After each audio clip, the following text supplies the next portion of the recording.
이 시간은 요한계시록 강의 55번째 시간으로 계시록 18장 4절에서 8절의 말씀을 통하여 제목은 내 백성아 바벨에서 나오라 입니다. 계시록 강의로 55번째 시간이고 18장으로는 두 번째 시간입니다. 제목은 내 백성아 바벨론에서 나오라 입니다. 4절을 봅니다. 하늘에서 음성이 나서 가로되 내 백성아 거기서 나와 그의 죄에 참여하지 말고 그의 받을 재앙을 받지 말라. 자, 하늘에서 음성이 나서 내 백성아 나와 이렇게 말하고 있습니다.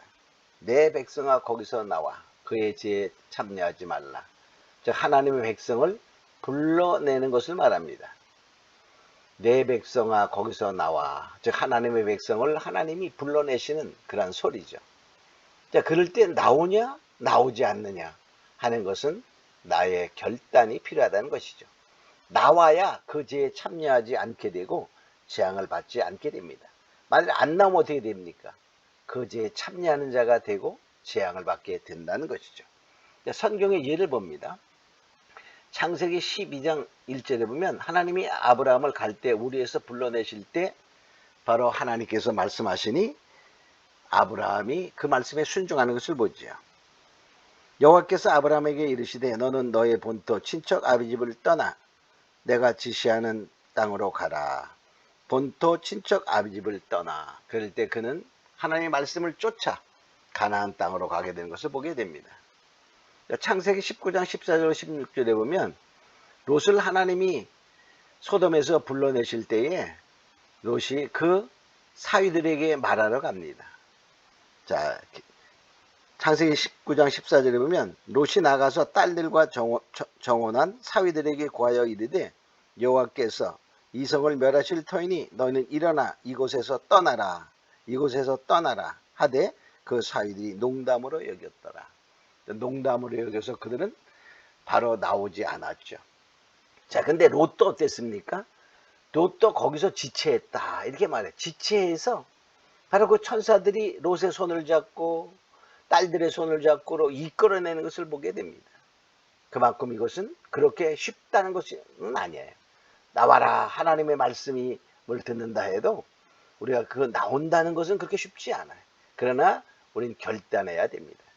때가 되면 그 무너질 큰 성 바벨론에서 나와라. 안 나오면 어떻게 되는 거죠? 그 재앙과 함께 심판의 대상이 된다는 것입니다. 예레미야 51장 45절에 보면 실제적인 바벨론의 멸망을 예언하면서 이렇게 말씀하고 있습니다.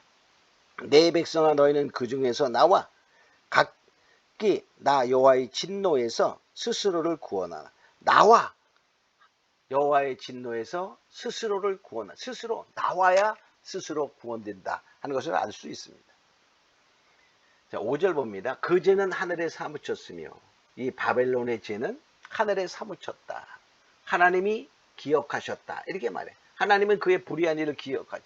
그러니까 하나님이 죄가 하늘에 사무치며 하나님이 기억될 때까지 기다리시고 돌아오기를 기다리는, 회개를 기다리는 하나님의 사랑이 여기 있음을 알 수 있어요. 요나서 1장 2절에도 보면 그 니느웨 성의 악이 하나님께 상달되었기 때문에 심판의 메시지를 보낸 것을 보게 됩니다. 요나서 1장 2절 너희는 일어나 저 큰 성 니느웨로 가서 그 성을 쳐서 외치라. 그 악독이 내 앞에 상달하였습니다. 그 악독이 내 앞에 상달하였습니다.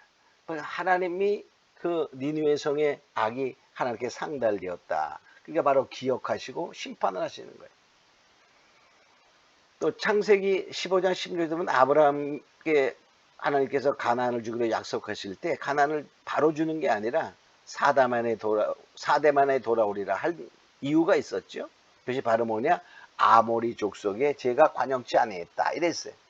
네 자손이 4대 만에 이 땅으로 돌아오리니 이는 아모리 족속의 제약이 아직 관영치 아니합니다. 아직 아모리 족속의 제약이 하나님께 상달되지 아니한 관양 충만치 차지 않았다. 그러면 그 차기를 기다리는 하나님은 아니시죠. 하나님은 언제나 죄인이 회개하고 돌아오기를 원하시고 그것을 기뻐하시는 하나님이신 거죠. 그럼 우리는 뭐냐? 우리의 신앙을 바로 진정한 믿음의 사람은 나의 믿음을 하나님이 기억할 수 있도록 해야 됩니다. 우리의 기도, 믿음, 헌신, 사랑, 봉사, 하나님을 경외, 예배 이런 일들이 바로 뭐냐? 하나님이 기억하면 바로 하나님의 기념책에 기록한다 이렇게 말하고 있어요. 말라기 3장 16절은 그때 여호와를 경외하는 자들이 피차 말하며 여호와께서 그것을 들으시고 여호와를 경외하는 자와 그 이름을 존중히 생각하는 자를 위하여 여호와 앞에 있는 기념책에 기록하셨느니라. 그러니까 우리가 믿음의 사람들은 하나님의 그 이름을 생명책에 기록하시죠. 그 기록한 생명책뿐만이 아니라 여호와를 경외하는 자, 여호와의 이름을 존중히 여기는 자가 되어 여호와의 기념책에 기록되는 은혜 있기를 원합니다. 6절 봅니다. 그가 준 그대로 그에게 갚아주고 그의 행위대로 갑절을 갚아주고 바로 그 행한 대로 하나님이 갚으시는. 근데 여기 갑절을 갚아주고 그런 말은 용서 없는 심판을 한다. 그런 의미라고 보면 되겠습니다. 마태복음 12장 36절에 보면 내가 너에게 이르노니 사람이 무슨 무익한 말을 하든지 심판날에 이에 대하여 신문을 받으리니. 그러니까 우리가 이 세상을 살아가면서 어떠한 말을 했느냐 하는 것이 하나님의 심판날에는 그것이 바로 녹음기에서 틀어지듯이 틀어진다는 거예요. 그래서 우리는 늘 살아가면서 믿음의 말, 좋은 말을 해야 되지 정말 나쁜 말, 불신앙의 말 이런 것은 다 하나님의 심판의 그러한 것이 될 수 있으니까 우리는 반드시 믿음의 사람다운 말을 하는 자 되기를 원합니다. 갈라디아 6장 7절에 보면 사람이 무엇으로 심든지 그대로 거두리라. 우리가 심은 대로 거두시는. 바로 우리는 식물도 마찬가지 무엇을 심느냐 그 열매가 말하는 것처럼 우리도 이 믿음으로 심을 때 믿음의 결과를 얻고 불신앙으로 살아간 사람은 불신앙의 그 결과를 얻게 되는 것이죠. 예레미야 50장 29절에 보면 활 쏘는 자를 바벨론에 소집하라. 그 일한 대로 갚고 행한 대로 그에게 행한. 그러니까 결과적으로 뭐냐? 이 하나님께서 실제대로 우리가 살아가는 그 모습 속에서 우리가 어떻게 사느냐를 굉장히 중요시 여기는 것을 알고 우리가 더욱더 믿음의 행동을 하는 자가 되기를 원합니다. 7절 봅니다. 그가 어떻게 자기를 영화롭게 하였으며 사치하였든지 그만큼 고난과 애통으로 갚아주라. 바로 자기를 영화롭게 했다. 그래. 자기를 영화롭게. 그 말은 모든 자들은 어떻게 되죠? 모든 영광을 하나님께 돌려야 됩니다. 하나님은 자기를 높이는 교만을 매우 싫어하시죠. 이사야 42장 8절에도 보면 나는 여호와니 이는 내 이름이다. 나는 내 영광을 다른 자에게 내 찬송을 우상해 주지 아니하리라. 하나님은 어떤 영광도 다른 자에게 주기를 원치 않으시고 모든 영광은 하나님께 돌려야 됩니다. 그러나 이 큰 성 바벨론 음녀는 자기를 영화롭게 했다. 또 사치하였다. 그 결과는 고난과 애통으로 다가온다는 것입니다. 우리는 꼭 하나님께만 영광을 돌리는 그런 자가 되기를 원합니다.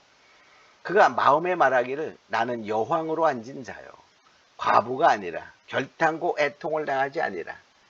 그 음녀는 결과적으로 뭐죠? 큰 성 바벨론 음녀는 우리가 큰 성 바벨론 그랬을 때는 정치적으로 표현될 때에는 정치적인 권력자를 표현하고 또 여기에서는 음녀를 표현할 때도 그렇게 종교적으로 음녀를 표현할 때도 그렇게 표현이 됩니다. 그래서 우리가 그것은 잘 문맥을 따라 구별할 줄 알아야 되죠. 그러니까 여왕으로 앉았다. 그러니까 결과적으로 여왕도 아니고 여황입니다. 그러니까 결과적으로 뭐냐? 엄청난 영광을 스스로 받는 것이죠. 결코 애통을 당하지 아니하리라. 자기는 그 영광이 영원한 줄 알았어요. 그러나 하나님은 그 교만한 사단을 정말로 뭇별 위에 서서 내가 하나님과 비기리라 했던 그 계명성을 저 음부 지옥에 던져 넣은 것처럼 이 여왕도 잠시 후에 졸지에 망할 것을 성경은 말하고 있지요. 자, 땅에 이 여왕 음녀는 큰 성 바벨론은 땅의 임금들과 음행했고 음행의 포도주에 취했다 이렇게 말해요. 계시록 17장 2절에 보면 땅의 임금들도 그로 더불어 음행하였고 땅에 거하는 자들도 그 음행의 포도주에 취했다. 그러니까 모든 세상의 권력자나 모든 사람들이 바로 종교적인 타락, 음행의 포도주를 취하게 만들었다. 이렇게 말하고 있어요. 그러니까 오늘날의 믿음 있는 사람들이 세속화되면 그게 바로 음행의 포도주가 되는 거예요. 아니 그래도 그렇지 뭐 이 정도는 괜찮아 막 이렇게 하면서 자기의 타락을 합리화하는 그러한 오늘날의 성도들이 간혹 있지요. 네. 자, 성도들의 피에 취하며 이 또 음료는 성도들의 피에 취했어요. 성도들의 피. 계시록 17장 6절에 보면 내가 보면 이 여자가 성도들의 피와 예수의 증인들의 피에 취한지라. 성도들의 피에 취하고 또 뭐냐? 증인들의 피에 취했다 이렇게 말해요. 그러니까 예수 믿는 믿음의 사람들을 그 피를 취했다는 말은 그들을 심지어 마지막 때는 죽이기까지 하지요. 또 뭐냐? 거짓으로 영을 죽여서 결과적으로 실제 순교로 하는 그러한 성도들은 육체적인 죽음까지도 몰아가고 또 영으로 다 죽게 만들어 바로 피를 흘리게 하는 그런 모습을 보게 되죠. 그래서 그러나 이 영광이 영원히 있을 줄 착각하는 거예요. 바로 하나님이 허락하는 기간이 있지요.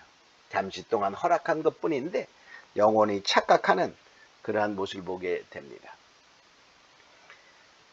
8절 봅니다. 하루 동안에 그 재앙이 이르니 그러니까 하나님이 그 재앙을 주신다고 말씀하셨죠. 나와라. 바로 나오지 않으면 제 참년되고 재앙을 받는다 그러는데 그 재앙은 하루 동안에 왔다는 말은 일시간에 순식간에 졸지에 짧은 시간에 닥쳐오는 환란이다. 그 말은 뭐냐 피할 수 없다. 이런 의미도 또 되죠. 자, 곧 사망과 애통과 흉년이라. 근데 그 재앙의 대표적인 것이 사망, 애통, 흉년입니다. 사망은 전쟁을 의미한다고 보고 애통은 그 결과로 오는 정말 애통. 우리가 전쟁이라는 것은 얼마나 정말 사람들로 하면 고통 가운데 오는지 모르죠. 죽음과 질병과 가난과 여러 가지 고통, 흉년입니다. 여기 흉년은 육의 흉년뿐만이 아니라 영의 기근까지도 다 말하는 거예요. 영의 기근 시대도 오는 거예요. 아모스 8장 11절에 보면 양식이 없어 주림이 아니며 물이 없어 가람이 아니요 여호와의 말씀을 듣지 못한 기갈이다. 말씀이 우리가 점점 더 흥해지는 것 같지만 실제는 뭐냐? 생명 있는 말씀. 바벨론에서 나와라! 이렇게 외치는 하나님의 말씀. 이런 것이 흉년 시대가 된다는 것이죠. 자, 불에 살라지리니 결과는 불에 살라지. 마지막 심판은 불심판이다. 이렇게 말하죠. 베드로서 3장 7절에 보면 이제 하늘과 땅은 그 동일한 말씀으로 불사르고 간수한 바 되어 경건치 아니한 사람들의 심판과 멸망의 날까지 보존하여 두신 것이다. 경건치 아니한 사람들의 심판과 멸망. 그게 바로 뭐냐? 그때까지 그냥 보존했지. 그때 가서는 완전히 불로 심판, 불사른다. 이렇게 말하고 있어요. 하나님은 강한 자이심이니라. 하나님의 심판을 벗어날 사람은 아무도 없어요. 하나님은 가장 강하신 분이요. 하나님을 대적해야 이길 자가 없습니다. 그러나 이 음녀나 이 적그리스도 짐승들은 결과적으로 자기네 이 세상의 권세가 영원한 줄로 착각하고 결탄코 애통을 당하지 아니라 했지만 하나님의 심판 앞에서는 바로 티끌과 같고 먼지와 같고 바로 초계와 같은 그러한 존재라는 사실을 생각하고 하나님보다 강한 자는 없습니다. 하나님의 심판을 벗어날 수는 없습니다. 자, 그러므로 우리는 바벨론에서 나와라 하는 주님의 말씀을 듣고 바벨론에서 나오는 자가 돼야 되는 것입니다. 그래서 바벨론의 정체를 우리가 분명히 알고 바벨론에서 나와라 하는 주님의 음성이 내가 어떻게 결단할 것인가? 아브라함처럼 즉각적으로 순종하고 따를 것인가? 그렇지 않으면 롯과 같이 정말 지체하며 이끌려 나올 것인가? 또는 안 나올 것인가? 이러한 것을 우리가 생각해 보면서 그래도 우리는 괜찮아. 이렇게 착각하는 경우도 있는데 우리는 말씀이 우리 가운데 잘 새겨지는 은혜가 있어. 반드시 승리하는 자 되기를 원합니다. 오늘 말씀은 여기까지 마치도록 하겠습니다.